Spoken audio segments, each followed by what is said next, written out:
हमारे साथ इस वक्त कांग्रेस पार्टी के सीनियर लीडर प्रमोद तिवारी जी वो फोन लाइन पर जुड़ रहे हैं। प्रमोद, राहुल गांधी संसद पहुंचे हैं। कल ही सूरज की अदालत से उन्हें मानहानि के मामले में 2 साल की सजा सुनाई है।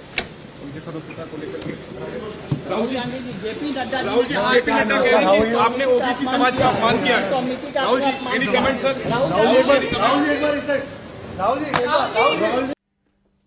राहुल गांधी ने कुछ भी कहने से इनकार किया, कोशिश की वहां मौजूद मीडिया कर्मियों ने उनसे प्रतिक्रिया लेने की, लेकिन कुछ भी नहीं बोले राहुल गांधी अभी इस पर। राहुल गांधी कल से जो कुछ भी सूरत के कोर्ट के बाद आदेश के बाद कहना था वो ट्वीट के जरिए कह रहे हैं, और वो भी उन्होंने कुछ स्पष्ट नहीं कहा, उन्होंने सिर्फ संकेतों में बात की है, यही बात की है कि वो सच की लड़ाई लड़ रहे हैं। प्रमोद तिवारी जी इस वक्त हमारे साथ हैं।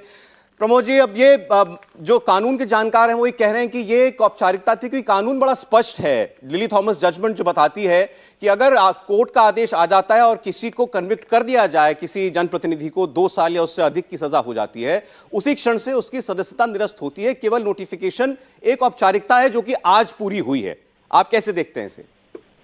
देखिए, इस संदर्भ में आदेश को देखने के बाद फ्रीडम ऐप से सीखकर आपने मछली पालन शुरू किया है? अगर ऐसा है तो आप अपनी मछलियों को 1 करोड़ फ्रीडम ऐप के ग्राहकों को आप बिना किसी खर्चे के उन्हें बेच सकते हैं। न्यायिक प्रक्रिया हम अपनाएंगे, अपील करेंगे, इस पर तो उस संदर्भ में कहेंगे। लेकिन एक सच्चाई आज पूरा देश देख रहा है, पूरा हिंदुस्तान देख रहा है कि एक आदमी जो अन्याय और भ्रष्टाचार के खिलाफ लड़ रहा था, एक आदमी जो सिंह गर्जना कर रहा था उस भ्रष्टाचार के खिलाफ, जिसने देश के 30 करोड़ जनता का हित जिसमें जुड़ा था, उस आवाज को खामोश करने के लिए भाजपा सरकार ने ये साजिश रही।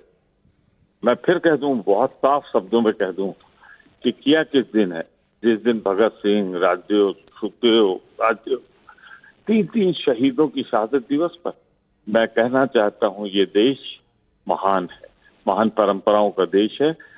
निश्चित रूप से आप देखिएगा, भारत की जनता सजा देगी भाजपा को 2024 में, जैसे इंदिरा जी के प्रकरण में 19 से 80 में दी। प्रमोद जी, यही बात बार बार समझ में नहीं आ रही है, जो आप भी कह रहे हैं, आपकी पार्टी के और लोग भी कह रहे हैं। आपने कहा शहीद दिवस पर यह साजिश रची गई। शहीद दिवस के दिन इस फैसले को सुनाने का जो दिन था वो चुना अदालत ने था। कल कोर्ट ने यह दिन चुना था सजा सुनाने का, तो क्या कोर्ट ने साजिश रची थी?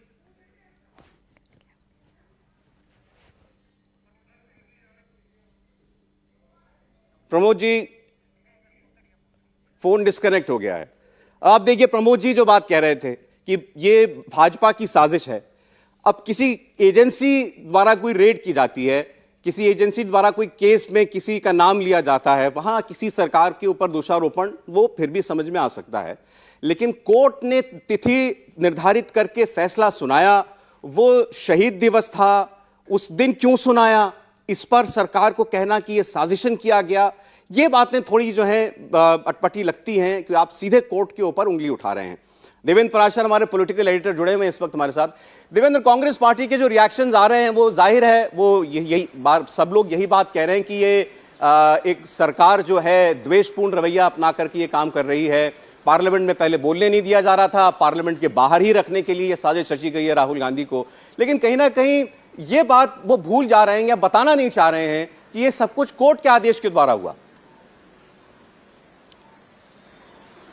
या बिल्कुल सर, अब 2 चीजें आप देखें तो वो लोग नहीं बता रहे हैं। पहली बात तो ये कि राहुल गांधी ने कहा क्या था। क्या राहुल गांधी इस बात पे कायम है कि जो बात उन्होंने उस समय कहा था कोर्ट में, उन्होंने क्या इस बात को कहा कि मैं उस बात पे आज भी कायम हूं? नहीं, कोर्ट में उन्होंने उसको कुछ और ये कहा कि मैं भ्रष्टाचार के खिलाफ आवाज उठाते रहता हूं और उठाते रहूंगा।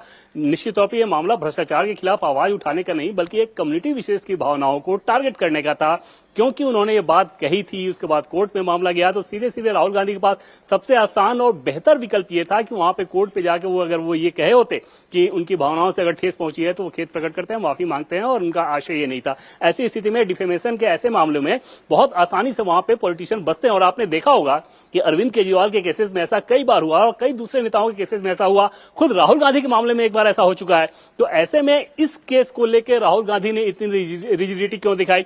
शायद उन्हें ऐसा लग रहा होगा कि क्योंकि अगले साल चुनाव होने हैं और ऐसे में सरकार भी इस कदम को नहीं कुछ ऐसा इम्बेरसमेंट करा सकती, लेकिन यहाँ मामला सरकार का नहीं था क्योंकि कोर्ट का था, तो वहां पर उनको समझने में थोड़ी चूक हुई होगी। और एक तरफ मामला कोर्ट का था, दूसरी तरफ मामला था लोकसभा का, और ऐसे में सरकार की कोई भूमिका थी नहीं।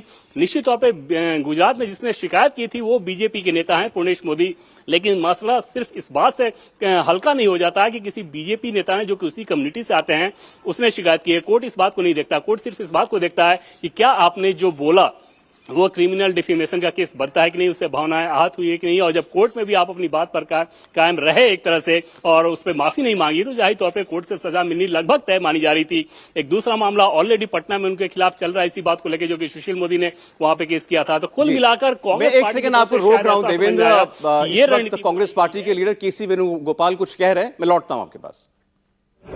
Anti democratic dictatorship attitude of BJP सरकार, they are now putting Rahul Gandhi as like Abhimanyu. Four corner they are cornering with conspiracy. Once they sent तो आपने केसी वेणुगोपाल को सुना, जिन्होंने ये कहा कि ये डेमोक्रेसी की हत्या है, पूरी तरीके से तानाशाही रवैया है ये सरकार का। और इसी का जिक्र देवेंद्र अभी आप और हम यही कह रहे थे कि कांग्रेस तमाम बातें कर रही है, तानाशाही रवैया बता रही है मौजूदा सरकार का, लेकिन ये नहीं बता रही है कि ये मामला कोर्ट से जुड़ा हुआ है और कोर्ट ने ये फैसला दिया है जिसके आधार पर नियमानुसार ये कार्रवाई हुई है और सदस्यता गई है राहुल गांधी की। बिल्कुल प्राची, इसमें दोनों पक्षों को अगर आप देखें, जैसे कांग्रेस पार्टी की तरफ से कि लोकतंत्र खतरे में, हमें बोलने नहीं दिया जाता, देश में संवैधानिक संस्थाओं का अपमान हो रहा है, 50 तरह की नैरेटिव सेट करने की कोशिश की जाती है, वही काम ये भी किया जा रहा है। दूसरी तरफ बीजेपी की तरफ से ये कि ओबीसी समुदाय का अपमान किया, ये दोनों चीजें अपनी जगह पे है। लेकिन मामला जब कोर्ट में होता है तो वहां पर सिर्फ और सिर्फ सबूत की पड़ताल होती है, सबूत की जांच होती है, और वहां पर निश्चित तौर पर राहुल गांधी का पक्ष क्योंकि एकदम कमजोर था, जिसके चलते कोर्ट के द्वारा उन्हें ऐसी सजा मिली है। और इसके पहले जैसा कि मैं कह रहा था कि कई पॉलिटिशियन ऐसे हैं जिनके मुख से कुछ ऐसा निकला, जिनके मुंह से कुछ ऐसा निकला जो कि आपत्तिजनक था। उसके बाद डिफेमेशन का कुछ व्यक्तिगत मामले भी गए थे, जिसमें जैसे नितिन गडकरी ने कई सारे लोगों को कोर्ट में घसीटा था, बाद में उन लोगों ने उनसे माफी मांगी थी वहां पे जाके। तो ये सारी चीजें होती रहती हैं। यहां पर राहुल गांधी शायद इस रणनीति पे चल रहे थे कि जो नैरेटिव वो सेट करने की कोशिश कर रहे हैं कि देश में लोकतंत्र नहीं है, अगर ये फैसला उनके खिलाफ जाता है तो क्योंकि अगले साल ही चुनाव होना है, तो वहां पर एक बार फिर से इस नैरेटिव को वो सेट करने में ज्यादा सक्षम होंगे और ये मामले भी एक सबूत और टेस्ट केस के तौर पे पेश करेंगे कि देखिए मेरे साथ क्या हुआ। कल से आप देखें कि कोर्ट की सजा के बाद से भी कांग्रेस पार्टी की तरफ से जो पूरा अभियान चलाया जा रहा है, उसमें कोशिश यही है कि लोकतंत्र खतरे में वाली जो नैरेटिव है वो ज्यादा चटक रूप में सामने आए, जिसे काउंटर करने के लिए बीजेपी ओबीसी समुदाय को चोट करने वाली बात कह रही है। लेकिन इसमें कोई दो राय नहीं कि कोर्ट में, क्योंकि कोर्ट ने आपको दोषी माना, उसके चलते आपको सजा मिली। हाई कोर्ट में जाने का निश्चित तौर पर विकल्प है, वो जाएंगे भी जाएंगे। देखना यह दिलचस्प होगा कि क्या हाईकोर्ट में जाके वो माफी मांगते हैं या फिर वहां पर अपनी बात पर कायम रहते हैं, और हाईकोर्ट में जो सुनवाई होगी वो तो आगे की चीज है।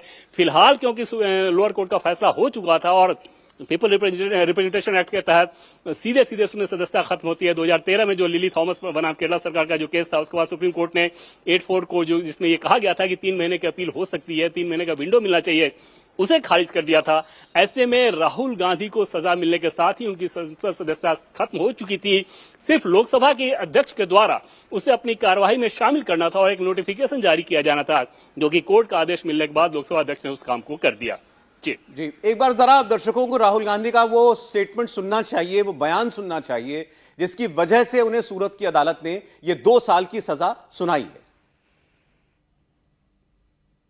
नरेंद्र मोदी पैसा लेना चाहता है, नीरव मोदी को देना चाहता है, ललित मोदी को देना चाहता है। अच्छा एक बात बताओ, इन सब चोरों के नाम मोदी मोदी मोदी कैसे हैं? नीरव मोदी, ललित मोदी, नरेंद्र मोदी, ये सबके सब मोदी मोदी मोदी नाम। तो ये वो बयान था। इस बयान को लेकर के देश में 2 जगहों पर मुकदमे हुए। एक तो अभी सुशील मोदी हमारे साथ थे, उनकी बात आप सुन रहे थे, उन्होंने भी एक मुकदमा कराया था। एक सूरत के एमएलए थे पूर्णेश मोदी, जिन्होंने सूरत के कोर्ट में मुकदमा किया था और उनके मुकदमे में सुनवाई चली।